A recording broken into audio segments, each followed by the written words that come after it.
Hi everybody, I don't have a lot of time, so just doing a quick video about this gravitational waves stuff going on here. Situation is something that of course would put a huge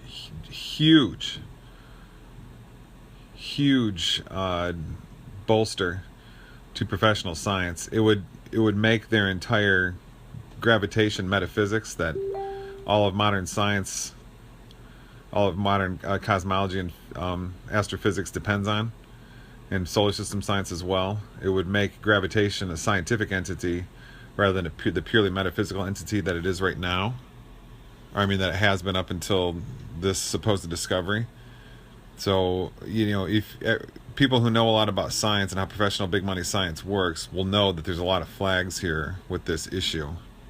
And they're going to know there's going to be a lot of mathematics and interpretation going on, and computer simulations and theory all being presented as empirical data, straightforward empirical data. This is, the standard MO of big money professional science: push agenda and theory rather than observations. So in other words, it's non-science. But anyway, moving along here, let's analyze this a little bit and find out if this is a piltdown, or if this is something we can rely on, some information we can rely on. So first, here's the picture they show. I don't want to show the whole video of the computer simulation that they presented at the press conference. The scientists who presented this. There's a link you'll see to the RT news story with the press conference in the description. But here's what they show. When I first saw this, I'm like, oh, that doesn't look like a real space picture. And of course, my intuition was correct. They admit in the press conference after putting this picture up of the two black holes that it's a computer simulation. And then this fellow in the press conference says that they've got real evidence what they've seen. He even says, quote, "It's not a Hollywood production," unquote. It's a computer simulation. So in other words, it's in terms of scientific value, it's the exact same epistemic value as a Hollywood production, a computer simulation is. Then he proceeds at 9 minutes into that video you see in the description, the link you see in the description of this video, to the RT press broadcast with the press conference. He talks about how, this is what they've seen. The first time they've seen the binary black holes orbiting. I thought there's binary pulsars that have been discovered. Some guys from Princeton won a Nobel Prize for that about 10 years ago. So that's essentially two binary black holes. Really, any galaxy systems that are orbiting around each other are binary black holes. But anyway, I think they're talking about these sort of naked black holes or whatever. But anyways, if he's seen it, why can't he show us the data? Or at least explain it to us? Of course, that's sort of hidden away. But anyways, the thing that got me about their computer simulation is it does not look real world at all. There's no accretion disk. A black hole, a large black hole, is going to exist with an accretion disk. In other words, matter is streaming into the event horizon, which will form a huge crunch down of the matter, which will illuminate like a star. So it's almost impossible to see a black hole because it's typically going to be like at the center of a galaxy. That's what a galaxy is, essentially a black hole accretion disk, according to standard mainstream cosmology. It's pretty interesting stuff if you want the truth. It's you can just look in a telescope and you can see this stuff, of how far away it is and what exactly you're looking at and how big it is. Those are all other questions that I'm not addressing here. But it's a strange situation that there's no accretion disks on either of these black holes. The simulation doesn't make a lot of sense either. Matter should be, surrounding these black holes, but they're just simply, there's no matter around them. It's just odd. I don't really understand. And no background is given to this. The public, I don't think anybody even knew to ask these questions. I actually was an undergrad student at Michigan State for 2.5 years before I transferred to the University of New Mexico to study philosophy and anthropology. But when I was at Michigan State, I was an astrophysics student. I did a year-long independent research on black hole accretion disks with professor there in the astrophysics department, so I know quite a bit about this. And this is just hard to believe that this situation exists out in space like this, with these two black holes just sitting there without any accretion disks. So now then he says at 9 minutes and 50 seconds that the black holes are going orbiting around each other about half the speed of light, and he says that's what they, quote, saw, unquote. The obvious question is, we would need a description of how specifically something going at that pace in such an incredibly small area, and these objects are only 150 kilometers across, 70, 80, 90 miles across. And if we're to take their simulation to scale, it would look like the entire area we're talking about is only 200-300 miles across. That's an awful small area to be looking at from such a tremendously far distance away. So it would be it would be helpful. Sorry, some people are messaging me and everything. Just trying to get this done quick. It'd be helpful if we were given a description of how exactly this all could be seen. Of course, I'm sure it probably exists out there somewhere, but I think it's sort of the whole point. And it, but it's not discussed here in the, how do you see this stuff? How is this empirical? How is the empirical information checking out and believable and making sense? And how can it be replicated? How can we all verify it? How can it become real science where the common person like myself can have verification? None of this is addressed. We're expected to believe on blind faith a lot of this, as is typical with big money science. I mean, I understand that people will really be very angry about this video and think this is ridiculous, but what am I supposed to believe? Am I supposed to just believe things on blind faith and call them science and shape my whole worldview and beliefs about what reality is like based on that? No, I'm not going to. So gravity has been a metaphysical topic since it was conjured up by Isaac Newton as a force, and therefore extraordinary evidence is going to be needed to show that a metaphysical human-invented concept is empirically verifiable science. And I'm just wondering if we're seeing it in this press conference, and I'm thinking we sure don't. Maybe it is there, and I need to dig further, but typically that's not what happens. Typically, if I dig, as I have on so many issues in the past in science, I find that what's happening is there's large NSF grants behind theory creation, not empirical creation or empirical discovery, empirical information creation or discovery, but theory creation. So I'm not saying I know that's the case with this. I haven't had enough time to look into it. Hopefully I will at some point in the future. I'm just saying at this point, will they show the world in this press conference something empirical, not some murky empirical garbage, but something we all can see with our own eyes, and hopefully to vindicate it as being pure actual science, something that we can verify with our eyes as well, not just somebody who's got a lot of money with supercomputers at NASA. Because if that's the only way things are verifiable, it's not bona fide science. It's big money science, which is just for the practical purposes of any given person is just theory. Anyway, let's proceed here with this. This fellow talking in the news press conference even says at right about 10 minutes, maybe a second or two before, he says in the simulation there's no gravitational waves shown. I guess they're got a lot of money, but they couldn't make the animation to show us simple waves. And that didn't make a lot of sense to me, but maybe I don't understand. But now he gives us a second simulation in the 10 to 11 minutes. So as they're showing this at 10:37 here, they're pretty much done with it.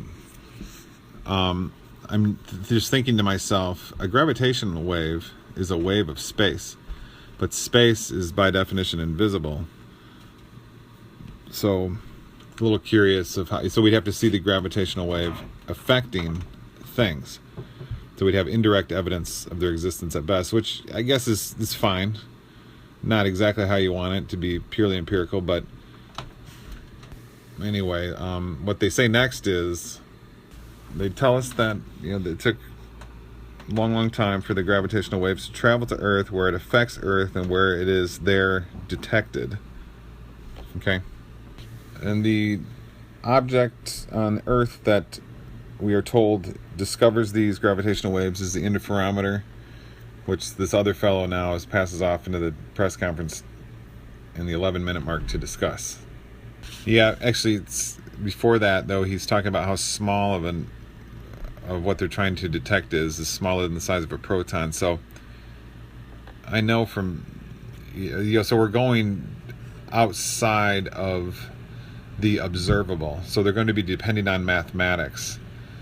Why do I say outside the observable? Because we see things, we humans see things with photons, with light, and something smaller than the diameter of a photon. They're talking about the photon's field. The photon is probably a point particle, according to the standard model of quantum physics. String theorists, are going to say, or M theorists are going to say there's a diameter to it. That's fine, whatever. But I mean, we're talking about something that I don't believe, to my knowledge, light can, quote, bounce off of, unquote. And so therefore we cannot have empirical information about of entities, objects, whatever you want to call them, this small in reality. So I think we are barred from having empirical information about gravitational waves, but they're telling us we do, quote, see them, unquote. So that's an issue that will have to be cleared up. If I have it right, that is, maybe I have this wrong, but I think that I'm on the right track there. I remember it's discussed often how, I thought that's why helium tanks and so forth, you shoot particles into tanks and watch for the wake, the trail they leave, and you measure the trail, not the particle, because the particle is basically invisible. For a number of reasons it's invisible. They could be point objects with no surface, so they can't be detected anyway. Plus light doesn't interact with them properly to allow us to empirically see them. So there's a lot of issues here with this press conference. What they really saw and what they're really measuring is what I want to know. Make that your first, say hello, thanks for coming to the press conference today. Here is specifically the empirical data you need to see to let us know exactly let the whole world know exactly what we're seeing and that we can believe, not on faith, but with perfect direct observational data that we've detected gravitational waves. That's all I care about seeing. And if I don't see that, then I don't believe there's gravitational waves. I will believe it and change my view. I believe gravity is a centrifugal force. Do I have sufficient empirical evidence for that? I have some, but it's indirect. The star trails, gyroscope, blah, blah. Anyway, watch Zeteticism Volume 1. I'm working on more data, and more will be presented through time, I believe. But we need to have admissions of where the empirical evidence is weak, and we need to have illustrations and direct observation of where the empirical evidence exists. And that's, I think, what we're not going to see here. So anyway, I just want to remind you that this YouTube broadcast right here is just a off-the-cuff reaction to a press conference. It's not meant to be some sort of official presentation based on 2 years of research or something. Just my reaction. Anyway, so at about 11:10 or 11:15 in the video, this presenter, before he hands it off to the other fellow, says that the only way you can detect these gravity waves is by something like our multi-billion-dollar, this is a paraphrase, multi-billion-dollar detector, LIBO. And there it is right there. There it is. So everybody in the world that wants to believe gravity waves exist, you have to believe it on faith, because you can't verify it for yourself. So I'm doing this analysis as I watch the press conference. I didn't watch the whole thing. I'm only at 11 minutes of the hour and some into it. I don't know so I'm just going by what I see. So a minute ago I said we want something verifiable, and we're just told we're not going to get it. So this is by definition not science, and it is not, therefore, non-information.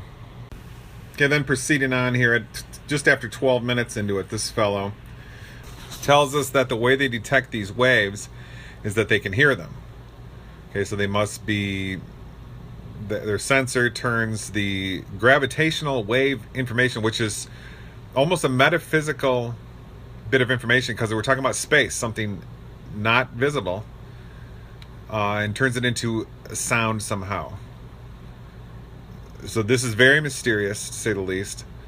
But I think that what they have to be talking about is they must be noticing something sort of like a space quake, where space is jostled around and therefore material items are jostled around in some way that they want to have reason to believe is caused by gravity waves. So an indirect detection. To my knowledge, that's the only thing that you're talking about here. So let's see if they go into that a little bit. So continuing on here.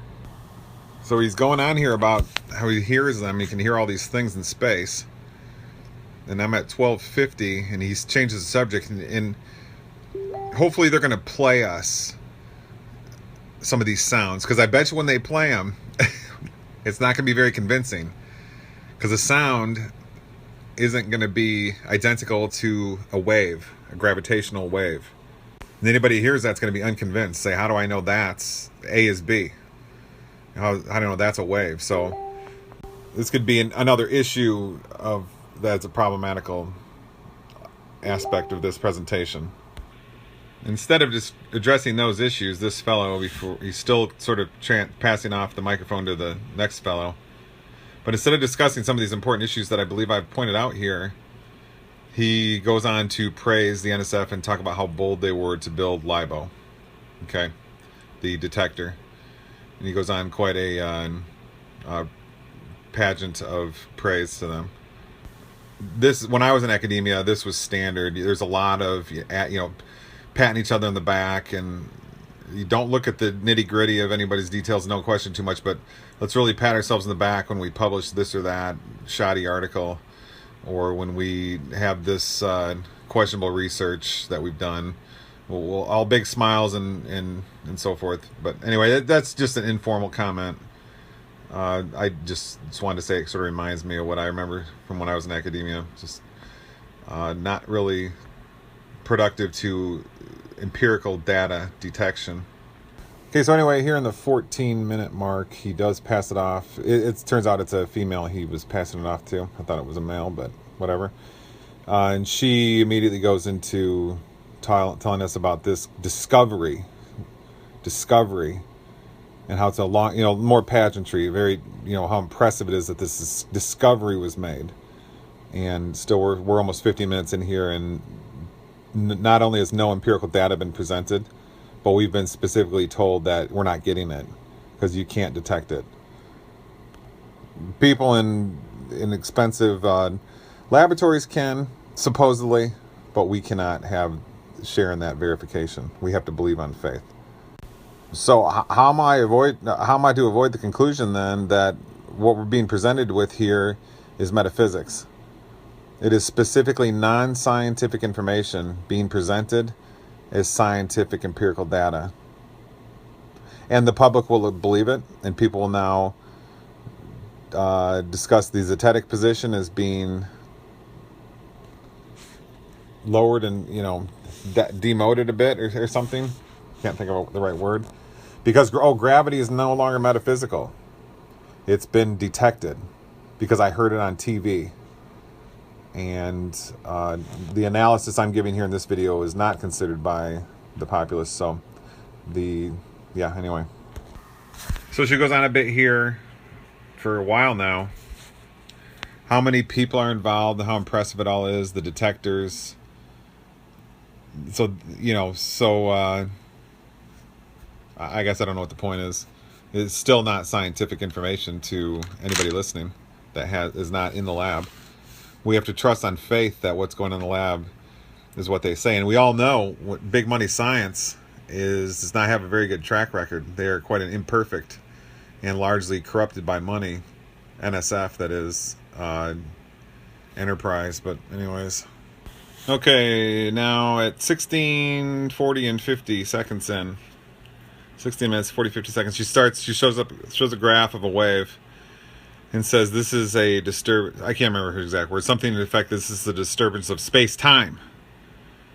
So she's telling us something invisible, which is space and time, both of which space and time are not visible. They are metaphysical entities. You can't point to space, you can't point to time. You can point to an area and call it there's a space, like the space of my room I'm in. But as far as the metaphysical container that holds material objects that supposedly exist, it is invisible and non-scientific philosophical construct. And she's saying that she has a detectable measure of it. Now, presumably she's talking about material objects jostling around, but she didn't say that. She just misspoke then. She just said she's detecting a wave of space-time. So, not true. Of course, the average person in the public will have no clue about any of this and think that what is being presented to them is science, even though it is pure metaphysics. And then she moves, and at the 17-minute mark, she moves right into talking about mathematics, which is great. But, you know, back before I was even a conspiracy theorist, back in academia, I often would see academics hide behind technobabble. And you know, you just wonder, why don't you just show us the data instead of a chart that you say is a measurement of a metaphysical object, space time? And you know, we're supposedly, why can't we hear the sounds of the waves? Why can't we just see the empirical data? That's what you wonder. Why a bunch of technobabble in math? Sure, it may be great math, but math is not empirical data. Anyway, I don't know how much longer I'm going to do this presentation, because I think I got the point across, but let me go a little further here. And interestingly, there at a couple seconds later, she says in the detector what they have is an ever-present rumbling noise, and then there's another noise that rises above that, and that's what they're calling a gravitational wave. So it doesn't look like they're measuring space-time, it looks like they're measuring a sound. And I'm still waiting for them to get into the real specifics in layman's terms, I guess, or some way that we can understand and have verification of what in the world is. Now I'm really just kind of confused with what we're talking about. What is a sound? How does the wave sound? What does the sound sound like? How do we know the sound is the wave? On and on and on and on and on. Okay, and you can go listen to this presentation. I don't want a copyright strike or something. I don't think I would get one from RT, but I just don't want to mess with that. So you can go listen to this on your own. But at 18 minutes, give or take, around that 18-minute mark, she specifically says the reason we know there's black holes and that there are these gravity waves is because of the simulation. I'm going to go back and listen to that, make sure I got that right. Because I'm pausing this broadcast as I go, obviously. But that's pretty clear that she just told us that the simulation, which you can just translate the word simulation into the word theory. Theory is how we know, is what she just said. So this is all just really, this is just bogus pseudoscience is what this is, sadly. Theory would be a nicer way to put it than use the word pseudoscience, but this is how professional science, to my understanding, typically works. So then at halfway through the 20 minutes, 20 seconds, 30 seconds, she's talking about how it's so, her body language is such that she wants to import on us that it's magnificent that we can hear the universe, we can hear gravitational waves. And my guess is nobody's wondering the same questions I have, how the graph on the screen is a wave, and that wave makes a sound that we know. Anyway, I think I made my point. Kind of getting redundant here. We'll see how much further we go. Okay, so here actually, just before 21 minutes, she's starting to tell us that she's going to play the sound for us. And she says it's just a thump. She's almost starting to laugh, like, oh, it's just a thump. Like, how are we supposed to know that's what it is? It's kind of what I took her strange comment to be. But she says they distorted it so it would be more suitable for the public or something. I can't remember exactly how she put it, but they did alter it. So amazing. So right at 21 minutes she's playing it, and it just sounds like a little chirp in amid TV snow. Kind of reminds you of the movie Contact, SETI, what a joke that whole program is. Anyways, So the same questions all ensue. How do we know that it's what she says? She says that's the chirp they've been looking for, and this is the signal they measured. She says that right at 2110 to 2115. I thought that was interesting. Maybe there's some reason that that's exactly what we should be detecting, but she doesn't state why. And then, interestingly, at halfway through the 21st minute, she's talking about how we know it came from this broad area of this whole Magellanic Cloud. The Magellanic Cloud, I think she's referring to. So that sounds a little vague, to be nice about it. Oh, then at 21:47 and 48, she says they don't have any idea exactly where it happened. It just came from some broad, huge general area. But they can't tell that this sound came from the specific point-like, to use her word, point-like location. So this is not very good analysis, not empirical, as already stated. And then listening on a little bit, at 22:30 to 33 seconds, she basically moves from playing the chirp to saying it's what they were looking for, which has obvious problematical issues to do with those claims. Then she talks about how they want to build a bunch more detectors. And then at 22:30, so she moves into saying at 22:30 that there's been this discovery that the sound is this, what would truly probably be maybe one of the biggest discoveries in scientific history.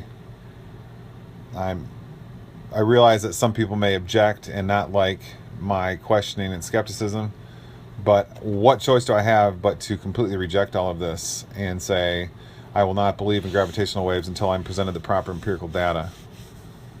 Okay, after her very brief, and to be honest, try to be nice about it, but be accurate, incredibly vague and non-informationally rich presentation, she hands it off to this other fellow who I thought was coming up next, but here he is.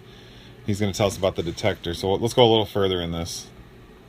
Even though I think the point's made, this is non-scientific information. That's all that really matters. And they're telling you it's non-scientific information.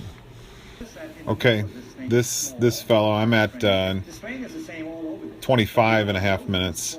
All he's doing is just talking about Einstein's physics, giving us a history lesson on all that metaphysics involved in that, the philosophy of space and time. And divided by a million 3 times over.